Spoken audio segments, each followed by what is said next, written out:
I'm here with Rabbi Sanford Dresin, chaplain, colonel, U.S. Army, retired. It's an absolute pleasure. Thank you. Thank you for the opportunity. And I was going to also say the endorser of Aleph. However, I think it's more appropriate that you say it the way you do. And I'm the endorser, not the enforcer. I always say that. Well, let me explain what an endorser is. Given the First Amendment to the United States Constitution, government is not allowed to determine who is a legitimate rabbi, minister, priest, and so forth. And so there are well over 100 agencies that have been recognized by the United States Department of Defense to be able to endorse an individual to basically attest to the fact that he or she is a legitimate clergy person. And so I have the authority from the Department of Defense to sign off on the Venerable DD 2088, which is the endorsement form. And I attest to the fact that that person is fit to serve, fit to fight, fit to be a military chaplain. And in addition to doing that, of course, we do our own vetting. We look into the individual's past. We want to make sure that the individual is of character. And given the fact that Aleph only endorses Orthodox rabbis, we're concerned about the individual's degree of observance and that sort of thing. And also, there's a separate track where the Department of Defense also vets that person, because every officer in the military has to have a security clearance. So therefore, there's double exposure there. Your career spans vast, and I want to ask you how it first started and how you first got involved with the military. I know you spent time in Vietnam, and how that all came about. Well, it's an interesting question you ask. I'm what they call an FFB, full from birth, or firm from birth, I should say. And I went to Torah Vodaas, I went to Yeshiva University, and I was contemplating, would you believe, a career as a lawyer. And good Jewish boy. Yes, a good Jewish boy. And I was married young, and I decided that I would defer my law studies, but I was a poli-sci major in college, and so I was also very much interested in constitutional law, and so I was working on a master's in constitutional law. And I also had a government job on the side. And after almost a year with my government job, it was just sort of an exercise in futility. I just couldn't bear it, and one day I just went back to my office, cleaned out my desk, and said, I quit. And then there followed cheshbon hanefesh for about 2 or 3 weeks, where I just walked around and say, what should I do with the rest of my life? And it suddenly hit me, you've been in yeshivas all your life.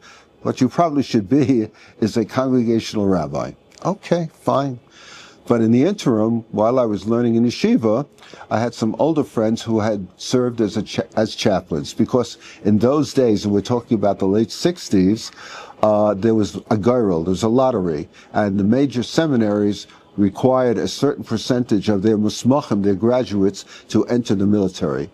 And so the guys I were friendly with served 2 years, 3 years maybe, but they went on, they decided that they would ultimately become doctors, lawyers, Indian chiefs, or something like that. But meanwhile, they told me, if you're contemplating rabbonis, being a rabbi, a practicing congregational rabbi, you should go into the military, because they're going to teach you homiletics, public speaking, counseling, administration, and you'd hone your own interpersonal relation skills. So I listened. And the other thing was that during that period of time, there was a draft in the United States, and a lot of people were avoiding the draft by going off to seminaries, yeshivas, and so forth to get a 4D classification, which was deferment. And even though I was learning the Shema, I was serious about learning, I probably was branded to some degree a draft dodger. And I can say that the proudest moment in my life was when other than having my children, was wearing that uniform and going back to the old neighborhood and dispelling all those notions. And I was originally assigned to Fort Meade, Maryland. Can you talk a little bit about that culture that was going on at the time? Well, the Vietnam War even then was not a very popular war. you were either hawkish or dovish on the war. And I was somewhere in between. I was gray. We're going to make the world safe for democracy. We talked about the domino theory that if Vietnam falls, the rest of Southeast Asia will fall also, and even Australia possibly. Yeah. So I went over there feeling, pro, anti, this and that. But after experiencing many months in Vietnam, my valency was in the direction of being a dove. I felt that it was the war was a futile war, it was an exercise in futility. The United States government wasn't all that serious. They did not have any objectives at all. And unfortunately, it was a waste of almost 60,000 lives, and who knows, countless people were maimed for their life as a result of it. I was in the well, it was a kind of bizarre thing because I was assigned to a headquarters, but I covered a vast region extending from Saigon, which it was called in those days, now it's Ho Chi Minh City, up until the Central Highlands. So I traveled a lot. I sort of commuted to the war. I was at a base camp where there were a lot of luxuries, post-exchange, and we even had a track and a golf course and a swimming pool and so forth, and a club. But what I would do is get on a helicopter and go out into the jungle, so forth, stay out for 3 days, 4 days, and then come back, take a shower, take some rest, and then go out again.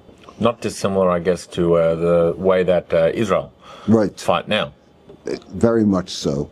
And a lot of people had all kinds of crazy luxuries in there. You became very materialistic. A lot of people did, to compensate for the sensory deprivation that they were experiencing over there. And, they would have all kinds of stereo equipment and all kinds of jazz. They didn't have the computers like we have today, but they had all, really expensive stereo and so forth. And in fact, I went on R&R to Hong Kong. We were allowed to one trip for leave and one trip for rest and recuperation during the course of the year. And everybody gave me money, and I came back with a bag full of Nikons. So, that was what happened there. But it was a tremendous experience. I was a kid. I went out there, and I was like in my mid-20s, and here I'm supposed to be all omniscient, and knowing all and counseling people and so forth. And I was still very green because for most of my life I had never been really that far west of the Hudson River.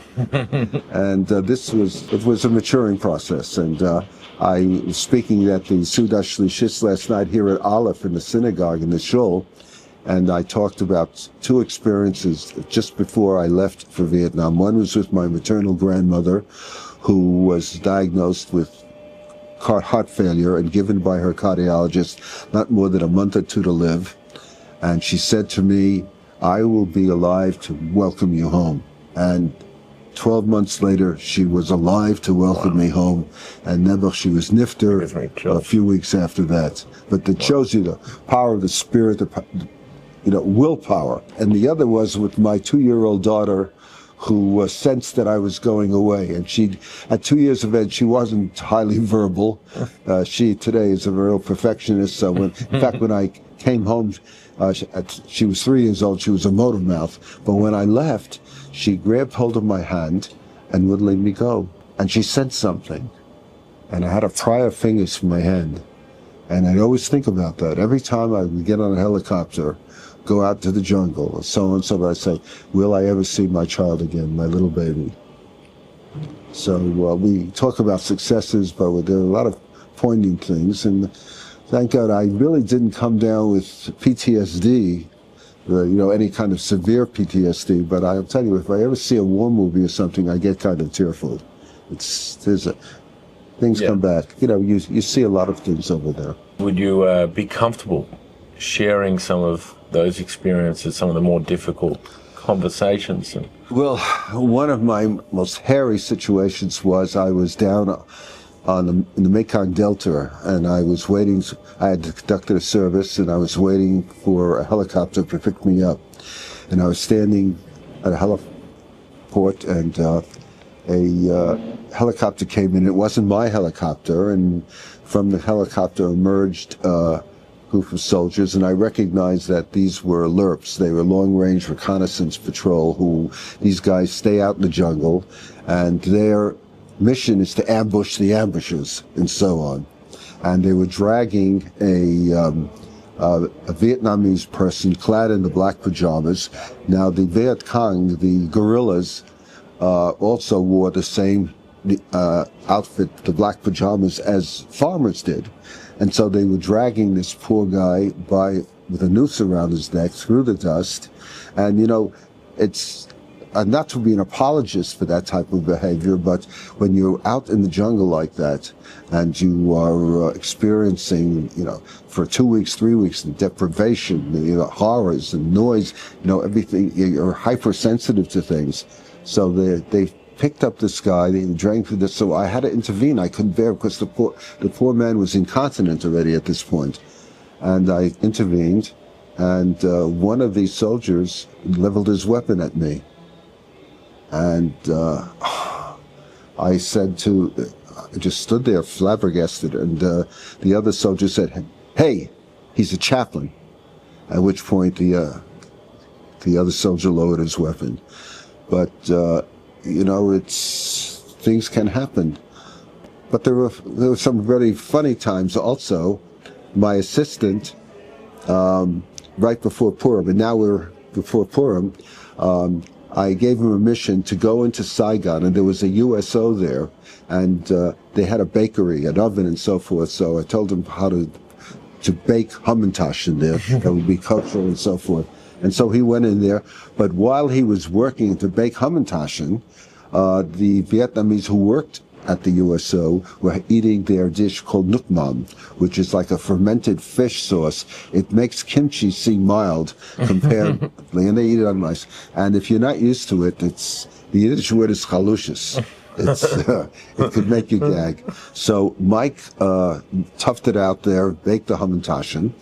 But meanwhile, at the same time, there was a retreat going on being put on by an aviation battalion, and that was adjacent to us, and all the chaplains and assistants who participated in this were given an ARCOM, were impacted with an Army Commendation Award.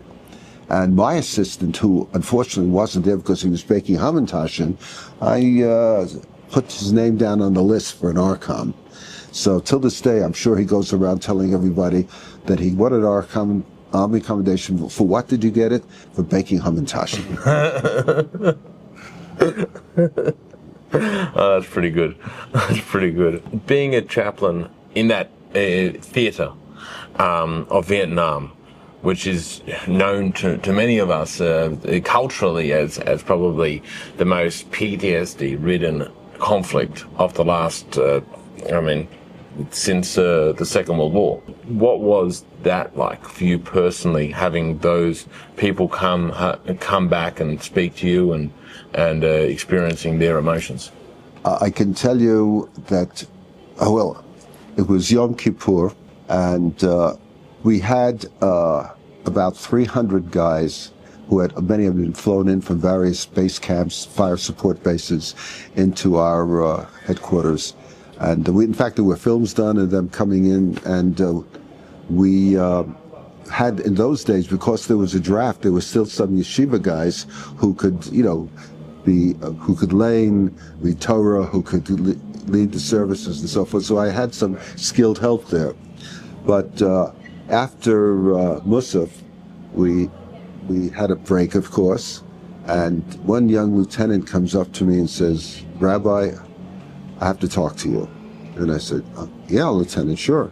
He says, "I am not going back out there. Even if they courts-martial me, I am not going back out there." So I said, "Tell me more, Lieutenant." He said, "Well, I commanded a field artillery battery, and we were given coordinates to fire and so forth at various targets, various villages and so forth. And this was going on for a number of months. And, all of Vietnam we had fire support bases, and we could hit any area from these different bases based on the coordinates. And so after a few months of his battery firing, he went into one of the villages, and he saw the mayhem, the destruction, the death, and he said, I can't do this anymore. I've had it. It wasn't like he was just trying to get out of things. He had seen the horror of all this, and so I understood exactly what happened. And I said, I'll see what I can do for you. And I was able to arrange for him to be assigned to the rear in an administrative position because he deserved it after about 6 months out in the jungle and so forth.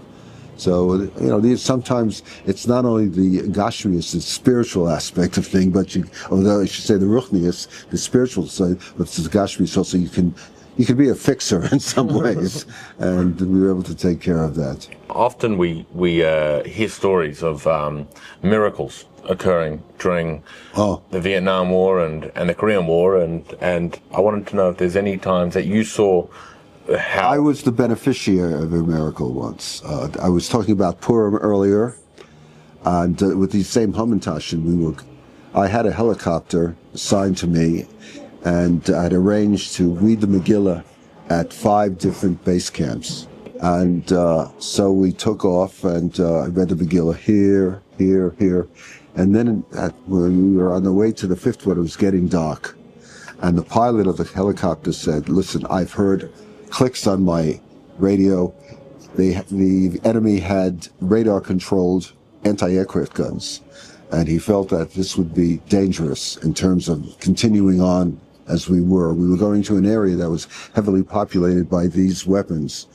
And so we had to turn around. I was very upset, and I was willing to go further, but even though I was a captain and he was a warrant officer, I outranked him, but he's the commander of the ship, and it's his call.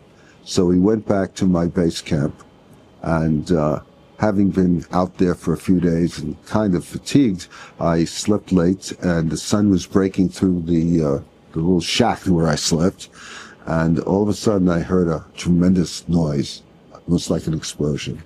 And I ran outside, and there was my helicopter.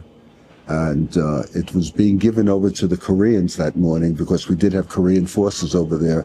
And upon takeoff, it hadn't gotten more than about 20, 30 feet off the ground when it crashed.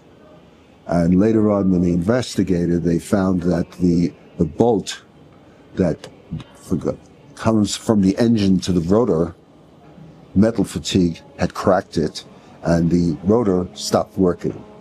And the helicopter crashed in, let's say, about 30 feet, 40 feet. Now, I thought about it. What if that would have happened when we were 500 feet up in the air? So, Baruch Hashem, the decision was not to go further. Yeah. And we made it back.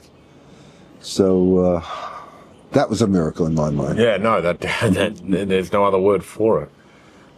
Were there any instances where you found people maybe didn't go somewhere because of Yom Kippur, or didn't do something because they were putting on tefillin and they got there 5 minutes late, or any of those sort of... Well, what I found was, an instance of kavona. Let me talk to you about that. I was at a place called Phuc Vinh, which was a base close to, actually, I think it was probably Tay Ninh, which was a base close to the Cambodian border. And they had a history, or I had a history. Every time I would go out there for a Shabbos service, they would get rocketed.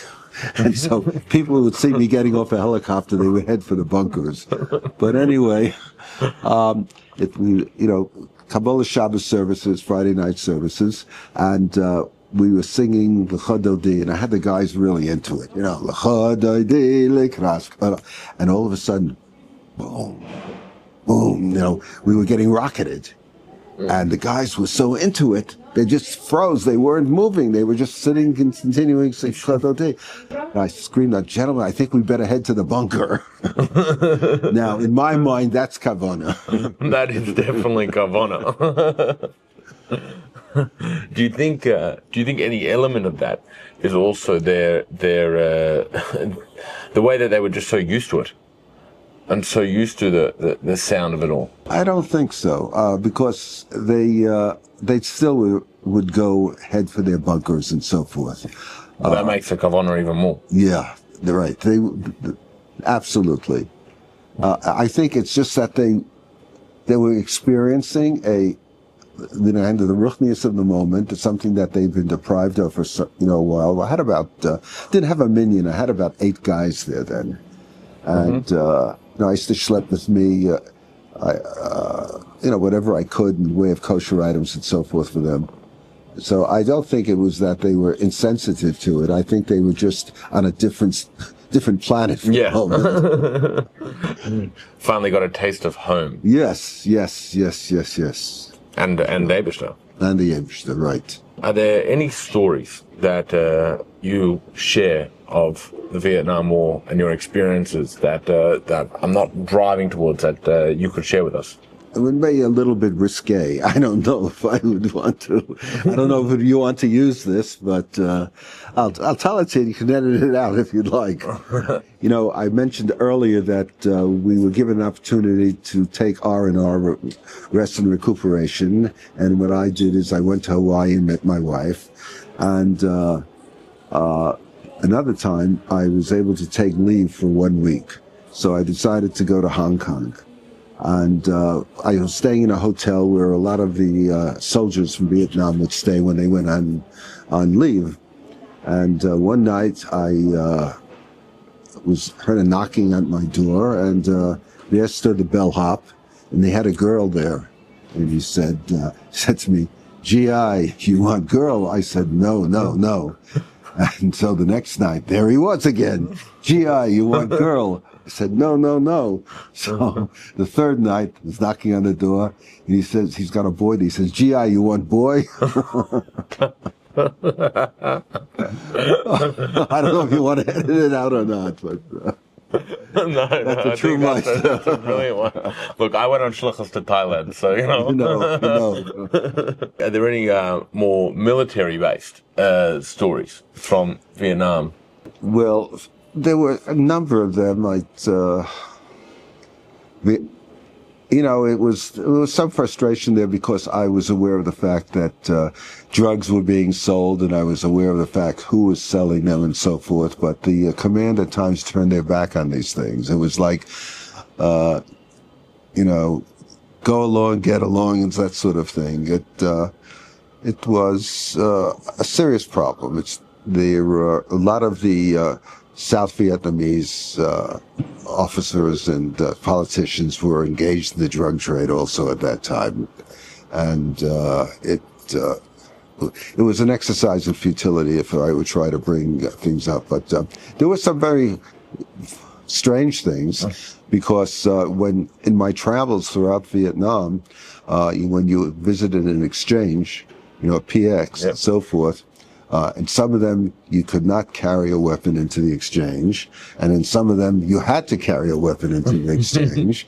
So I never knew whether and we did not carry weapons, at least openly. I would say that there were a number of chaplains who did carry weapons under their shirts and so forth. And although we are considered non-combatants by the Geneva Convention, nevertheless, the prohibition against carrying weapons is only a local policy, in the sense the chiefs of chaplains have agreed that chaplains should not carry weapons. The Viet Cong certainly weren't going to observe accept that. And one great tragedy is we lost 2 rabbis in Vietnam. The first rabbi to die in Vietnam was actually his Jeep hit a mine, and he was thrown from the Jeep, but he survived that. But the next day he had a heart attack that was fatal. And on another occasion, one of our rabbis was in a helicopter, in a fixed-wing aircraft, which the ground crew put the wrong fuel into. They put jet fuel into it as opposed to regular fuel, and it took off and came down like a rock. And unfortunately, he was in the rear of the aircraft. Those in the rear of the aircraft survived, but officers usually sat in the front, and Nebuch was killed in the crash. So we did lose some rabbis over there. many more stories, but I just don't want to go into a litany of war stories. I would try to avoid them. And, you try to think of the good times also. Being the only chaplain at my headquarters, a Jewish chaplain, I had an opportunity to, you find out friendship, so I was very close with the docs and the lawyers and so forth. They were a good crew of people. They were, and a few of them were Jewish, so they were... Really? The doctors and lawyers were Jewish? Some of them were, yes, yes. In fact, our legal counsel here, Art Zeidman, who was a retired Army judge and lawyer, we came up with the name of an individual, one of those Jewish lawyers who I associated with, and he knew him, and we're trying to track him down now. Because I heard that he stayed in the military and became a judge himself. So it'll be, yeah. Yeah, we'll see. You mentioned that you enlisted or I volunteered. You volunteered to get that experience and gain those skills. Actually, what happened, you might be interesting, how I remained in the military was that originally I was obligated to serve for 2 years. Mm-hmm. And when it got close to my time, when I had completed my term of service, I had a choice whether I should continue and go indefinite or get out and become a civilian again. And that caused a lot of cheshbon hanefesh. I had to rethink things through. I had a wife, I had kid, and so on. But it was a tremendous experience for me, and I really found it to be very meaningful. And so I decided that I would remain on active duty. And after 2 or 3 weeks after I had gone voluntary indefinite, orders came down and sending me to Vietnam. So the truth of the matter is, after the 1 year experience in Vietnam, everything was easy and is easy and remains easy. I don't kvetch anymore because all I have to do is think back to that year, and I'm makir tov. I recognize how good things are. I hear that sentiment a lot from my mates that have now have been through Gaza, and sure, the way that they speak about it, they're like, what's there to worry about? This is a struggle, or what I was doing over there was a real struggle. There used to be a saying, don't sweat the little things, and everything's a little thing. I like that saying. So after Vietnam, if you want to move on from there, or I could keep asking, because I'll keep poking to try to see if I can get some stories. Yeah, well, after Vietnam, a variety of careers, and that's what I speak to people. I tell them that, being a chaplain in the military is a variety of careers. You have a lot of experiences. You gain a lot of professional expertise in a number of areas. When I returned from Vietnam, I went to Fort Lewis, Washington, Washington State, which was the garden spot of, I think, the Northwest up until recently. But I became a chaplain for a military police battalion. You want the story? One day I get a call from the commandant of the stockade, the prison on post. And he says, Rabbi, I've got a load of Jews here, and I don't know what to do with them. So I said, what? You have a load of Jews in the stockade? What's going on here? So I get down there, and he says to me, they're demanding kosher food, they're demanding to grow their beards, they're demanding that they don't do anything on the Sabbath. So I said, tell me more. So he says, well, go visit them. You'll find out. So go visit their leader.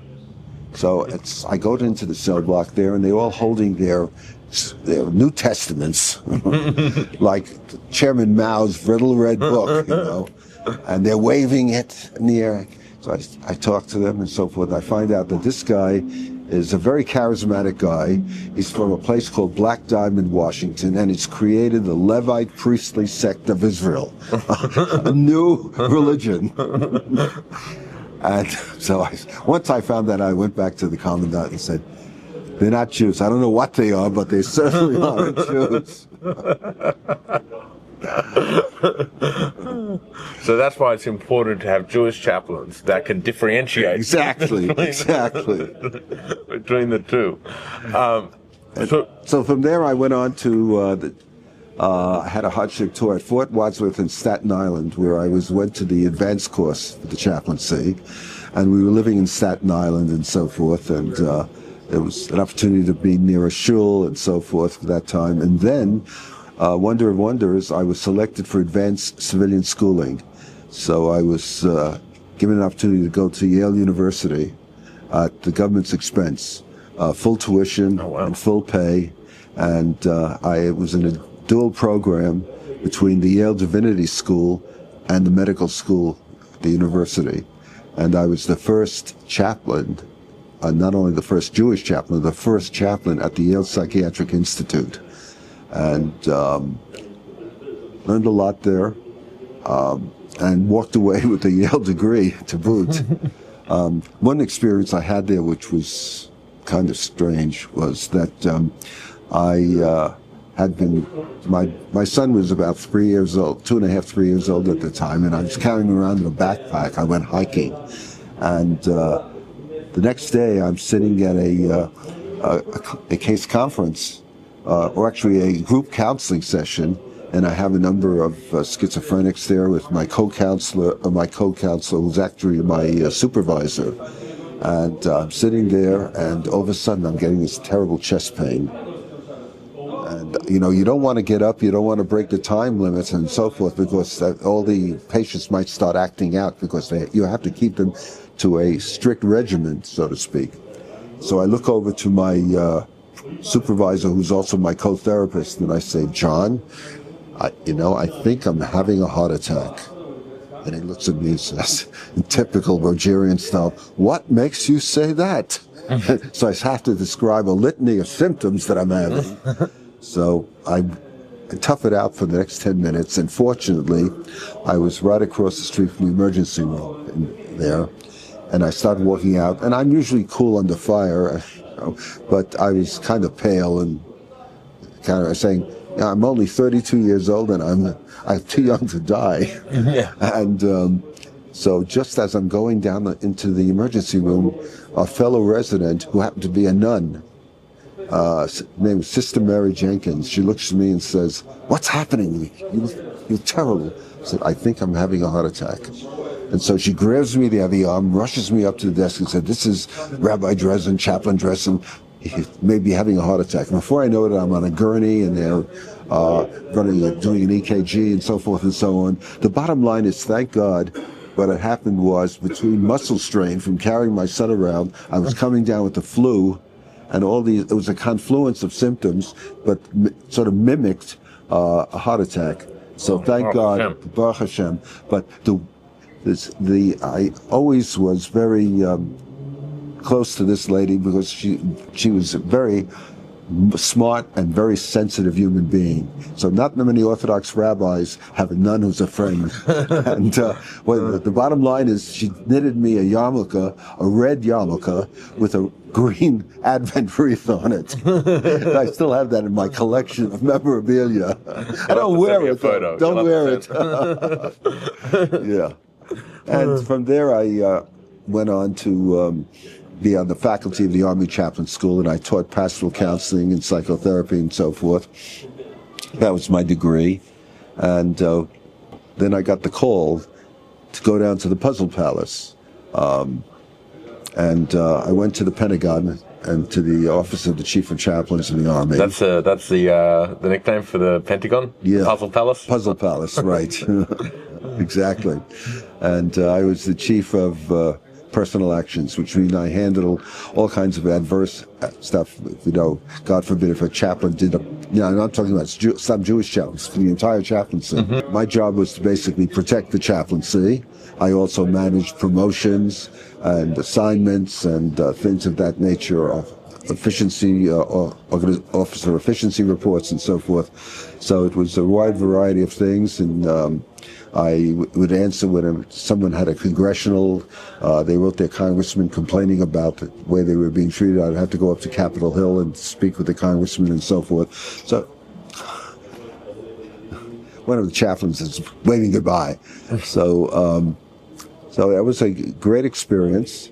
And then I guess I was a good boy in that job. So by this time I had been promoted to lieutenant colonel at the beginning of my tour in the Pentagon. And there was a little bit more credibility now that I was a lieutenant colonel. When you go into the Pentagon as a major, you're like a private. As a lieutenant colonel, you may be like a sergeant. So I guess I was awarded, I was given a division in Korea, and that's like the ticket punch for becoming ultimately, if you're successful as a division chaplain, in all probability you're going to be selected for full colonel. And so I went to Korea, and I had, I was the chief of chaplains for almost 30 chaplains in that division. It was a very big division in those days. We had about 17,000 soldiers there. And we were from at Camp Casey. We covered everything up to the DMZ, the demilitarized zone, and so on. And we had about 13 different bases situated throughout our area of operations, and so on. It was a tremendous experience because I enjoyed getting back with the troops, the soldiers, and so forth. And I enjoyed it immensely.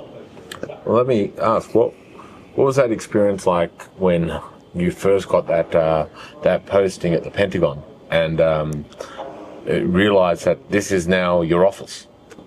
Well, it was a little bit. It was awesome in the beginning, you know. No, I had not been in the Pentagon before. You heard all kinds of stories about the Pentagon. After a year or so, you get pretty blasé. You know, you become a member of the Pentagon Officers Athletic Club. Yeah, I was going to say a lot of walking. A lot, yeah. I used to run every day. My running buddy was Chaplain Don Shea, who ultimately became a Monsignor and the Chief of Chaplains. And we were very close. We ran all the way from the Pentagon to the Capitol and back every day. That's a lot of distance, because that was basically very important, because the job is very stressful. And I don't think I could have gotten through the day unless I got out there and ran. And that, you lower your blood pressure and so on. So anyway, we were very close, and Shay and I, and ultimately I went after the tour in Korea. I came back, and I wanted to be back in the Washington area for chinuch for my kids so they could go to yeshiva. And the Army accommodated me and assigned me as the Deputy Chief of Chaplains at Walter Reed Army Medical Center. And I was on the promotion list at this point in time to become a full colonel. And so what happened was time caught up with me, and they said, Dresin, you are no longer, you're in already now about 22 years, 21 years, and you haven't had a tour in Europe yet. So I said, okay, what can you do? So I was assigned to Germany, and I had been in Germany before when I was working in the Pentagon. I had gone over to brief on a change in the U.S. Code Title 10, which affected personnel and so on. There's a major change in personnel law. And I was the point of contact in that for the chaplaincy. I was involved with working with the Judge Advocate General's office and the G1, the personnel office, in developing those provisions that applied to chaplains. And also, by the way, I was involved in the very famous Katcoff Weeder case, where we were sued by 2 Harvard law students who had been instigated by their law professors to sue the chaplaincy on the grounds of it not being constitutional in violation of the First Amendment to the U.S. Constitution. And I was fortunate to have as a colleague there Rabbi Israel Dresin. There's a film of him with the Rebbe. You can find that. Yeah. And Rabbi Dresin was the lead counsel for the chaplaincy, worked with the Judge Advocate General's office in defending us. And I was involved also in doing a lot of research in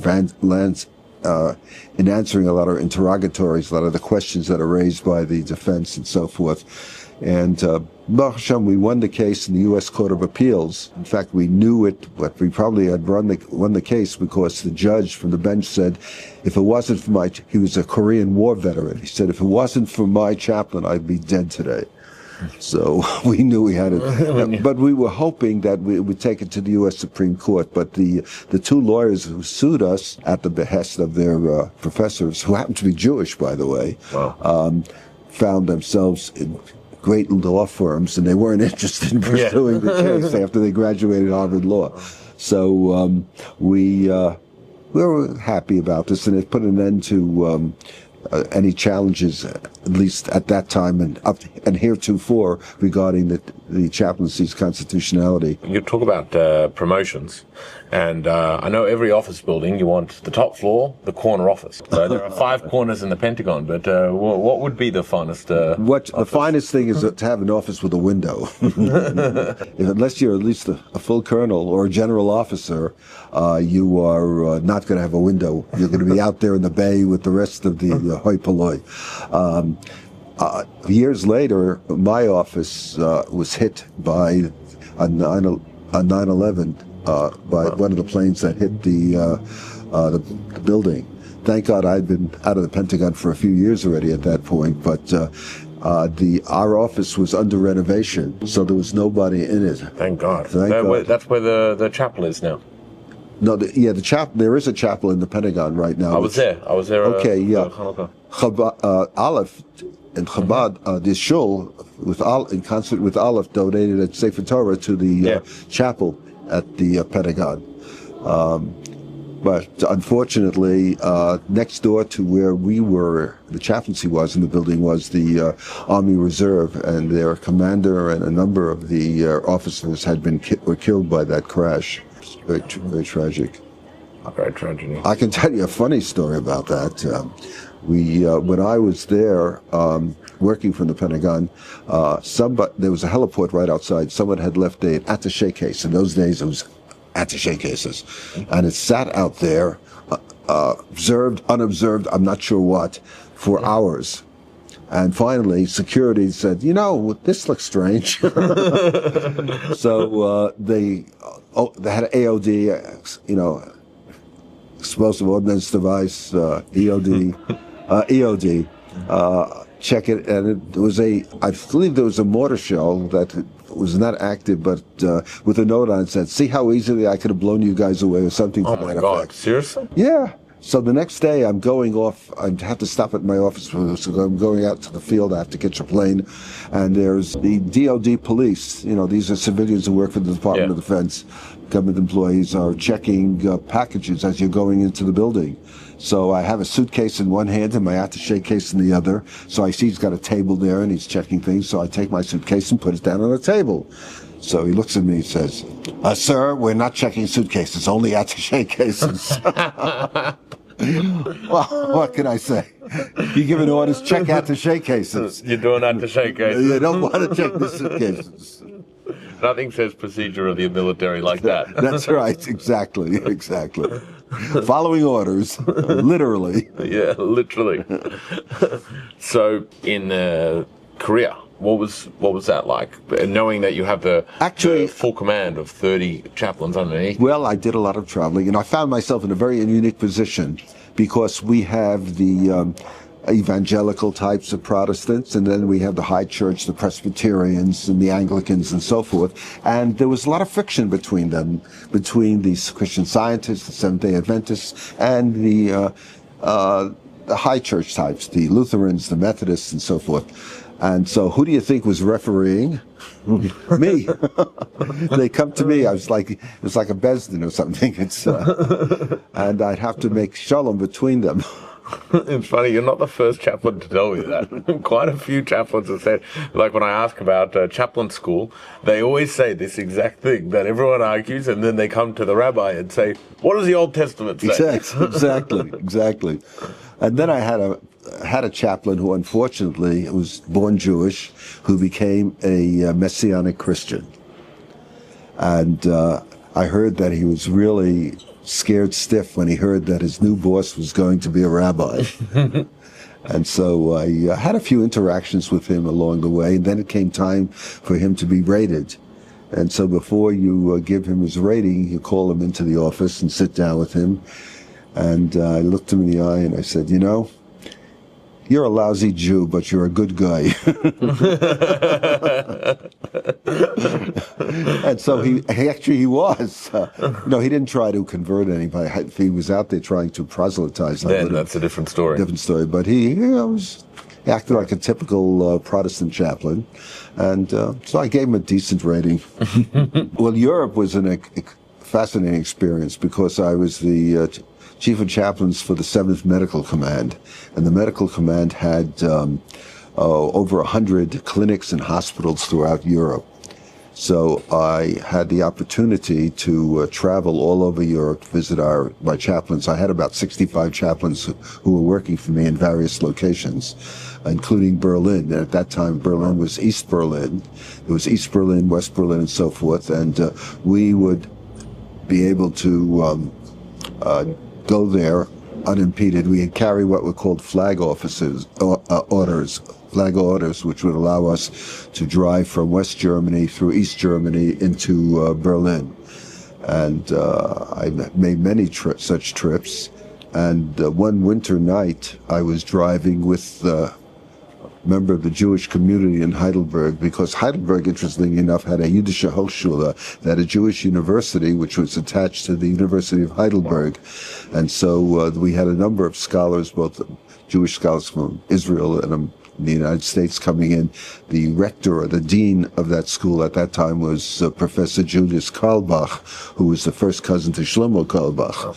And so I would Friday nights conduct services in Heidelberg at the Mark Twain Chapel. There was an area called Mark Twain Village. And Mark Twain had spent time in living in Heidelberg, and Mark Twain was an obvious world. He was a very strong supporter of Jews and Judaism. And then Shabbos morning, I would walk downtown. Of course, there was the Jüdische Gemeinde, the German synagogue, and in fact, I had given up. I could have had as a colonel, I could have had a big house about 5 miles from the center of the city, but that would have been impossible for me to walk. So I took an apartment. We had it. My family and I, the apartment was a little less than 2 miles from downtown. And so it was an opportunity for me to also be not only the Army chaplain, but I was the only rabbi in Heidelberg that time. So I was sort of the Rav of the German shul. So, I'd give Divrei Torah in my broken German, my Yiddish. I speak fairly fluent Yiddish because I grew up with 2 Jewish grandmothers in the house. And so, meine Damen und Herren, ladies and gentlemen, I talk and so forth. And, Yiddish. Sehr gut. So anyway, traveled all over Europe, we were there when the Berlin Wall came down. I was literally there at that time. Wow. And, there was a French politician who said, I love Germany so much, I'm glad there are 2 of them. So for the Jewish community, it wasn't necessarily a very joyous time because, while the communists controlled half of Germany, it meant that the Germans could not, do what they did in World War II. What I did is I had my son Cheif with me, and we were able to go into East Berlin, and we were able to exchange dollars for East German marks. You couldn't normally do that because the East Germans wanted the same exchange rate as the West German exchange rate. But in reality, they were trying to get hard currency, so they would dump a lot of their East German marks in West Germany. And if you had the equivalent of diplomatic immunity or you were in the military, you could buy, whereas the German mark was like 175 to the dollar, the East German mark could be as much as 15 to the dollar. Wow. So if you went into East Berlin, you could, it was like one giant bargain. It was a good investment. A good investment.